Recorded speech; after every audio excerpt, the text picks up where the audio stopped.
racing just is started. We have outstanding break week. Let us start moving up now on the outside is ako ngayon. In the middle portion is Royalty Material. Madam Isabel comes next. Then next on line is Istanbul Star Quality and Pagano. And going along for the first turn, we have ako ngayon by about 3 lengths. Outstanding in second, Madam Isabel is done on the inside third. Then comes Royalty Material, Star Quality.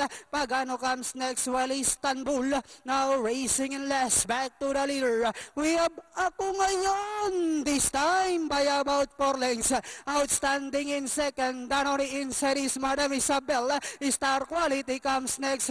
Royalty Material, Pagano, while entry number 6 and this one Istanbul is still racing in less.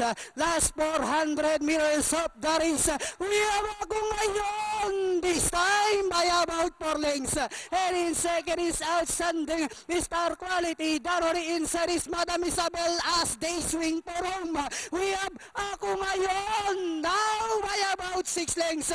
We have about 100 meters of the race. Ako ngayon now racing away by about 8 lengths. And finally it's ako ngayon. And second, Madam Isabel, outstanding Star Quality.